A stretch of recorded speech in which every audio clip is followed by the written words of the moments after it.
So in today's podcast, day 35, we're diving into some pretty iconic wilderness moments with the Israelites. And wow, Exodus 16 to 18, packed with drama, miracles, and a bit of leadership burnout. Right?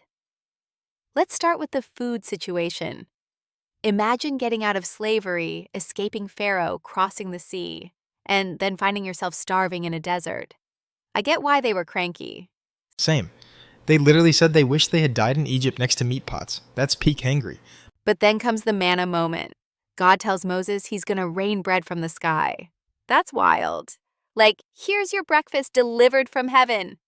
It's such a strange yet powerful image, and the people's first reaction was, "What is it?" Which is hilarious because that literally became its name, manna. Yeah. Manna basically means, what is it? Like naming your dog, what's this? Because you were confused when you found it. And what's super interesting is how God used this as a test. He says, gather a day's portion every day. It wasn't just about food, it was about obedience. But surprise, surprise, some people couldn't help themselves. They tried to stash extra for the next day. And boom, worms. I love how real this feels. Totally. It's like that moment when your fridge smells weird because you saved leftovers too long. Same principle, higher stakes. And then there's the double portion thing on the sixth day, because of the Sabbath. It was like a spiritual rhythm lesson. Rest matters. And some people still went out looking for manna on the seventh day. Like, come on, guys, the memo was clear. Right? And that's when God says, how long will you refuse to keep my commands? It's not even about food at this point. It's trust. But can we talk about how Moses must have felt? He's stuck between God and this whiny mob. I mean, Exodus 17 takes it up a notch. Now they're thirsty and ready to stone him. Poor guy. He's out there like, God, help me. They're going to kill me over water. That desperation hits different. And then the water from the rock scene. It's such a cinematic moment. Moses strikes the rock, water gushes out. Hydration crisis averted. I love that God doesn't yell at them. He just provides. But he names the place Massah and Meribah. That's testing and quarreling. Talk about commemorating dysfunction. Real talk though. Aren't we all like that sometimes? Full of doubt even after miracle after miracle. For sure. And then, boom, battle time. Amalek attacks. It's like desert survival mode activated. That scene where Moses holds up his hands? Oof, it's so symbolic. As long as his hands are up, Israel wins. But when he drops them, Amalek gains ground.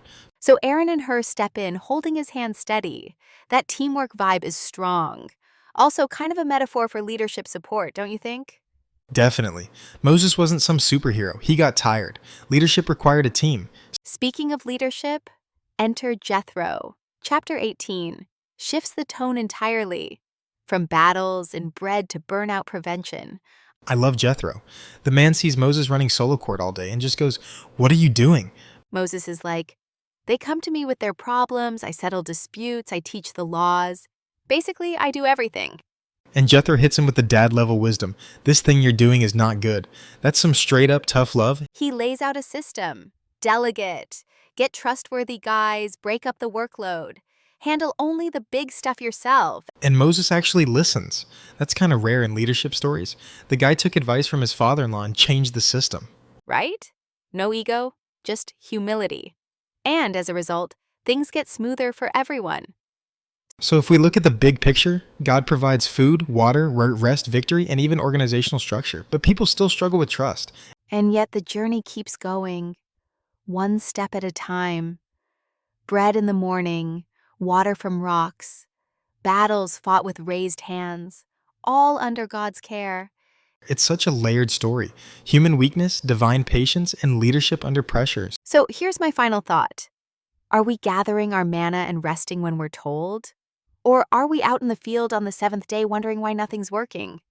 Oof, that hits. And maybe we all need a Jethro sometimes to help us see what we can't. Amen to that. Until next time, may your hands be steady and your manna fresh. And may your leadership be humble enough to accept help. Catch you next episode. God bless.